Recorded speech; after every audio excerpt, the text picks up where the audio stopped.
વલસાડ જિલ્લાના વાપી શહેરમાં ચોંકાવનારી ઘટના સામે આવી છે, જ્યાં પ્રેમ ત્રિકોણના વિવાદમાં એક યુવાનની હત્યા કરવામાં આવી છે।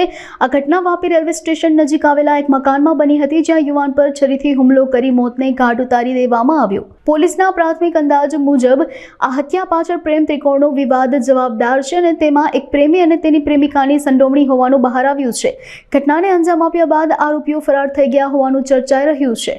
આ મામલાની જાણ થતાં જ વાપી પોલીસ ઘટના સ્થળે પહોંચી હતી। પોલીસે મૃતદેહને પોસ્ટમોર્ટમ માટે મોકલી આપ્યો છે અને આરોપીઓને ઝડપી પાડવા માટે આસપાસના સીસીટીવી ફૂટેજની તપાસ સહિતની કાર્યવાહી હાથ ધરી છે।